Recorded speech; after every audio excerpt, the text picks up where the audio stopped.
শয়তান সম্পর্কে হাদিসের গ্রন্থে বলা হয়েছে একটি বর্ণনা, যুররিয়াতুশ শাইতান ইত্তিসাআতুন। আমি এই কথাটা প্রায় বলে থাকি আলোচনার শুরুতে, আমাদের জানার জন্য, বোঝার জন্য। শয়তানের বংশধর হলো 9 প্রকার। আওয়াজ দিয়ে বলেন কয় প্রকার? সবাই বলেন। যারা চেয়ারে আছেন তারা একটু বলেন তো কয় প্রকার? সামনে যারা বসে আছেন সবাই বলেন তো কয় প্রকার? জিলিতুন ওয়াসিনুন লাকুসুন আওয়ানুন হাফফাফুন মুররাতুন মুসাউইতুন দাসিমুন ওয়ালহানুন। কয়টা নাম বলেছি? আস্তে করে বলেন। তাহলে বোঝা গেল শয়তানের ছেলে মেয়ে নাতি নাতনি আছে না নাই? কথা বলছে না রে, আছে না নাই? আছে। নম্বর 1, 1 নম্বর বংশধরের নাম হলো জিলিতুন। ফাহুয়া সাহিবুল আসওয়াক, এরা থাকে হলো বাজারে। ফায়ানসিবু ফিহা রাইয়াতাহু, এরা বাজারে ওদের পতাকা উড়িয়ে দেয়, ওদের ঝান্ডা উড়িয়ে দেয়, বাজারের মানুষগুলোকে ধোঁকা দিতে থাকে। এই জন্য দেখা যায় আমার রাজশাহীর বাজারে আছে, গোদাগাড়ি, মহিশালবাড়ি, এই সমস্ত এলাকার বাজারে নাই, ওজনে কম বেশি। এদিকের বাজারে নাই। রাজশাহী টাউন এলাকা তো চাকরিজীবী বেশি, ওখানে আছে। এদিকেও আছে। বাজারে কাস্টমারের সাথে দোকানদারের মাঝে মধ্যে সামান্য বিষয় নিয়ে গোলমাল, কথা কাটাকাটি, ঝগড়া হয় না? হয় না? রমজান মাসের শেষ দশক, বাজারে ভিড় কমে না বাড়ে? কথা বলেন না কেন যুবকেরা? ভিড় কমে না বাড়ে? আল্লাহর রাসূল রমজানের শেষ দশকে, বুখারীর হাদিস, মাজা শক্ত করে বাঁধতেন। কেন? রমজানের শেষ দশকে রাত জেগে ইবাদত করার জন্য। এই তো হাদিসের বর্ণনা, এটা শেষ দশক। যদিও আমরা অনেকে একটা রাতকে নির্ধারণ করে ফেলেছি, কিন্তু হাদিসে নির্ধারণ করা নাই। শেষ দশক আসলে রাসূল এটা করতেন। আমরাও রমজানের শেষ দশকে মাজা ঠিকই শক্ত করে বাঁধি, কিন্তু ইবাদতের জন্য না, বাজারে যাওয়ার জন্য। কি ঠিক না বেঠিক? জরুরি প্রয়োজন থাকলেও আমরা, আমাদের মতো মানুষ, ওই সময় ঢোকার চান্স নাই, এত ভিড়। আর কিছু ছেলে মেয়ে আছে, ইয়াং জেনারেশন, তরুণ তরুণী, প্রতিদিন যায়, ওরা কিনতে যায় না, খালি দেখতে যায়। আবার কিছু বখাটে সকাটে ছেলে পেলে আছে, ছেলেও আছে মেয়েও আছে। এরা কি করতে যায় জানেন? ওরা বাজারে যায় হয় গুতা খেতে, না হলে গুতা দিতে। এই যুবকেরা কথা বলে না। তাহলে বাজারে শয়তানের এক বংশধর আছে না নাই? চিল্লিয়ে বলেন আছে না নাই? 2 নম্বর বংশধরের নাম হলো ওয়াসিনুন। এদের কাজ কি? ওয়া আম্মা ওয়াসিনুন ফাহুয়া সাহিবুল মুসিবাত, এরা মানুষদেরকে, ইমানদার মুমিনদেরকে বিপদে ফেলে ধোঁকা দিতে চায়। বিশেষ করে সাধারণ মুসল্লি, সাধারণ মানুষ, দিন আনে দিন খায়, পরিশ্রম করে, খেটে খায়, জমিতে কাজ করে, অটো চালায়, ভ্যান চালায়, রিক্সা চালায়, পরিশ্রম করে। এইরকম আল্লাহর বান্দা বান্দি যারা এর মধ্য দিয়ে আল্লাহর গোলামি করে, আল্লাহর ইবাদত করে, এই মানুষগুলোকে ধোঁকা দিতে চায়, বিপদে আর মুসিবতে ফেলে। জোরে কর নাউযুবিল্লাহ। 3 নম্বর শয়তানের বংশধরের নাম হলো আওয়ানুন। ফাহুয়া সাহিবুস সুলতান, এই আওয়ান গ্রুপের শয়তানের বংশধরেরা, এরা থাকে হলো শাসকদের সাথে, নেতাদের সাথে। এটা বলতে হবে আস্তে, ঠিক না? কথা কি আমার? আমি বানিয়ে বলছি কথাটা? এটা আমার বানানো কথা নয়। ওয়া আম্মা আওয়ানুন ফাহুয়া সাহিবুস সুলতান, শাসক যারা, সুলতান যারা, নেতা যারা, তাদের সাথে 3 নম্বর গ্রুপের শয়তানগুলো থাকে। এরা কাজ করে নেতাদেরকে অন্যায় সিদ্ধান্ত, অন্যায় পরামর্শ দিয়ে জনগণের উপরে অন্যায়, অনাচার, জুলুম, নির্যাতন, মামলা, হামলা, জেল, জরিমানা, ফাঁসি ইত্যাদি দিয়ে জনগণকে একেবারে দেশকে দুর্নীতির স্বর্গরাজ্যে পরিণত করে দিতে চায়। জোরে বলেন ঠিক না বেঠিক? হয়েছে না হয় নাই? এরকম হয়েছে না হয় নাই? 4 নম্বর ওয়া আম্মা হাফফাফুন, হাফফাফ গ্রুপের শয়তান, এরা কি করে? ফাহুয়া সাহিবুশ শারাব, মদ্যপান করায়, নেশাগ্রস্ত করে তোলে। আমার দেশে লক্ষ লক্ষ তরুণ তরুণী আজকে নেশাগ্রস্ত। এই নেশার কারণে ঐশী নামের মেয়েটা ঢাকায় পুলিশ অফিসার বাবা মা হত্যা করেছে। ঠিক কিনা বলেন? পাঁচ নম্বর শয়তানের বংশধরের নাম হলো মুররাতুন। ওয়া আম্মা মুররাতুন ফাহুয়া সাহিবুল মাজামির। এরা মানুষদেরকে গান বাজনা, বাদ্যযন্ত্র, গান বাজনার মধ্যে লিপ্ত করে রাখে। এই কারণে দেখবেন আজকে এই কুসুন্ডা জামে মসজিদের উদ্যোগে এই সুন্দর কোরআনের মাহফিল, এই মাহফিলে জনগণ মানুষের উপস্থিতি যত বেশি, পাশের অনেকটা কোনো মাঠে যদি আরেকটি মাহফিলের আয়োজন করা হয় আর সেখানে যদি গাইতে আসে ব্যান্ডের কোনো একজন শো যদি হয়, কোন একজন শিল্পী যদি আসে ঢাকা থেকে, পলাতক এমপি সাহেবা ছিল না একজন, জাতীয় সংসদেও গান শোনাতো, তিনি যদি আসেন তাহলে আমার মনে হয় যে গান শুনতে কোরআনের মাহফিলে যত মানুষ এসেছেন ওখানে তার চাইতে অর্ধেকেরও অর্ধেক কম হবে, তাই না? মুরব্বী বলছেন 4 ডবল, মানে মাঠ ভর্তি হবে, রাস্তা ভর্তি, আশপাশে গাছ থাকলে গাছের ডালে ডালে, বিল্ডিং থাকলে বিল্ডিং এ ছাদে ছাদে। কেউ ঠিক মতো দাঁড়াতে না পারলে ওই কেউ পড়বে গর্তে, কেউ পড়বে মানে ওই যে নিচে উপরে, এরপরে কেউ কারো গায়ের উপরে, কারো মোবাইল গায়েব, কারো মানি ব্যাগ ওজ্জা, ঠিক না বে ঠিক? তাহলে এত মানুষ হয় সেখানে, এই গ্রুপের শয়তানগুলো ওইদিকে টানে।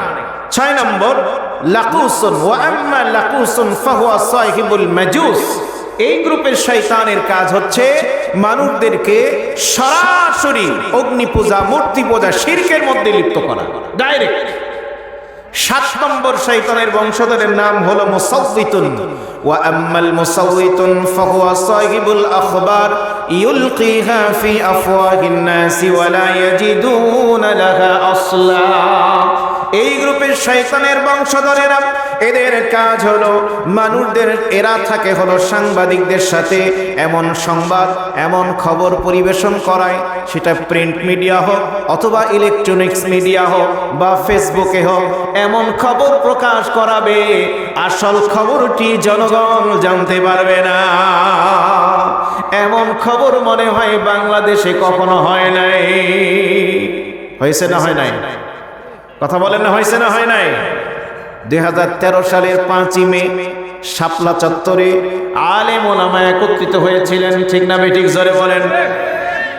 ইলেকট্রিসিটি অফ করে দিয়ে অন্ধকারের মধ্যে গুলি করে শত শত মাদ্রাসার ছাত্র, শত শত আলেম ওলামাকে হত্যা করা হয়েছিল, ঠিক কিনা? জোরে বলেন। অথচ পত্রিকায় প্রকাশ করা হলো জাতীয় সংসদে ওই পলাতক উনি বললেন যে হেফাজতের কর্মীরা, মাদ্রাসার ছাত্ররা শরীরে রং মেখে শুয়েছিল, আসলে পুলিশ গুলি করে নাই। নাউজুবিল্লাহ বলবেন আস্তে না জোরে? তাহলে এইরকম উল্টাপাল্টা খবর প্রকাশিত হয়েছে না হয় নাই? সাংবাদিকদের সাথে, এই যে খবরওয়ালাদের সাথে এই 7 নম্বর গ্রুপের শয়তানরা কাজ করছে। 8 নম্বর শয়তানের বংশধরের নাম হলো দাসিমুন। ওয়া আম্মা দাসিম, মা বোনেরা কান লাগান, ফাহুয়া সাহিবুল বুয়ুত। এরা থাকে হলো ঘরে ঘরে। কোথায় থাকে?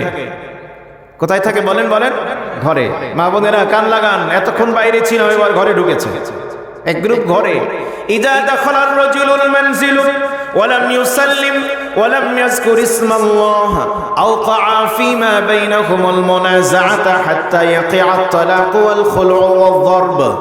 যখন আপনি ঘরে ঢোকার সময়, বাড়িতে ঢোকার সময় সালাম দিয়ে ঢুকলেন না, আপনি খাবার সময় আল্লাহর নাম উচ্চারণ করলেন না, তখন এই গ্রুপের শয়তানগুলো বাড়ির মানুষদেরকে ধোঁকা দেয়। এই কারণে বাবার সাথে সন্তানের সম্পর্ক খারাপ, মায়ের সাথে মেয়ের সম্পর্ক নষ্ট, বউ শাশুড়ির মধ্যে তর্ক বিতর্কের জায়গায় শুরু হয়ে যায় যুদ্ধ, স্বামী স্ত্রীর মধ্যে গোলমাল, তর্ক বিতর্ক, ঝগড়াঝাটি, চুল ছেঁড়াছিড়ি, রাগারাগি, ফাটাফাটি, তালাক, ঠিক কিনা? পারিবারিক অশান্তির জন্য এই 8 নম্বর গ্রুপের শয়তানগুলো কাজ করে। 9 নম্বর গ্রুপের শয়তানের বংশধরের নাম হলো ওয়ালহানুন। ওয়া আম্মা ওয়ালহানুন ফাহুয়া ইউসবিসু ফিল ওযুই ওয়াস সালাতি ওয়াল ইবাদা। এরা ওযুতে, সালাতে আর ইবাদতে ধোঁকা দেয়। ওযুতে ধোঁকা কেমনে? সামনে আসতেছে প্রচন্ড শীত, তরুণ যুবকদেরকে ধোঁকা দেবে, এই কোন রকম একটু পানি ছিটিয়ে মারধর হয়ে গেছে ওযু, ঠিক না? ঠিক। সালাতে ধোঁকা। সালাতে ধোঁকা কেমন? সালাতে ধোঁকা হলো সালাত আদায় করবেন ঠিকই, কিন্তু সালাতটা হবে মোরগ মুরগি আর কাকের মতো ঠকাঠক। এই মার্কা সালাতি অনেকে আছে না নাই? কথা বলে না, আছে না নাই? 4 রাকাত নামাজ 1.5 মিনিটে শেষ। এইরকম দুনিয়ার সমস্ত হাফেজদেরকে ফেল মার্কা নামাজি আছে না নাই? এই এলাকায় আছে। 4 রাকাত নামাজ যদি 1 মিনিটে 1.5 মিনিটে শেষ হয়, তাহলে সুবহান রাব্বিয়াল আযীম বা সুবহান রাব্বিয়াল আলার জায়গায় শেষ। কথা বলেন ঠিক না বেঠিক? তাহলে নামাজে ধোঁকা দিচ্ছে, ইবাদতে ধোঁকা। যেমন উদাহরণ দিই, আজকে আপনারা এই যে মাহফিলে এসেছেন, এখানে আপনারা প্রাণ ভরে আল্লাহর ঘরের জন্য, আল্লাহরই সন্তুষ্টির জন্য দান করলেন, দানের ঘোষণা দিয়েছেন, ওয়াদা করেছেন, লিখিয়েছেন, লিস্ট করেছেন। এই লিস্টটা এইখানকার খাতাতে লেখা হয়েছে নাকি আল্লাহর খাতায় গেছে? তাহলে এইখানে যে আপনারা এসেছেন, বসেছেন, এইটা ইবাদত কিনা? এটাও ইবাদত। জোরে বলেন ঠিক কিনা? এখন এই ইবাদতে আসার ক্ষেত্রে অলহান গ্রুপের শয়তানগুলো ধোঁকা দিয়েছে।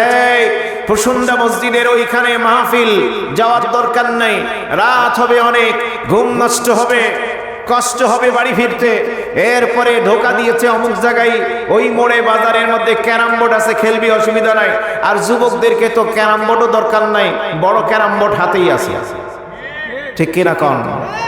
এর মধ্যে ইন্টারনেটে ঢুকে ফেসবুক, এরপরে হোয়াটসঅ্যাপ, মেসেঞ্জার, ইনস্টাগ্রাম, এগুলির মধ্যে ঢুকে বন্ধুর সাথে আর বান্ধবীর সাথে আলাপ কর।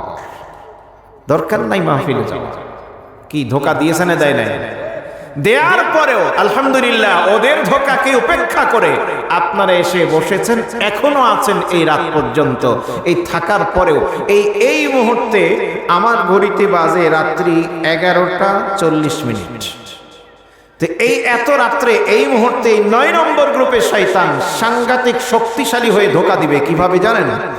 এখন ধোঁকা দিবে যে রাতও হয়েছে অনেক, প্রধান বক্তার চেহারা কেমন ছিল দেখাও হলো, কণ্ঠ কেমন বোঝা সারা, কতটুকু কথা বলবে তাও টের পাইছি, চল এখন যাই। এইরকম করে কাউকে কাউকে 2-1 জনকে উঠায় নিয়ে যেতে পারে না? পারে না? চিল্লিয়ে বলেন পারে না? পারে না?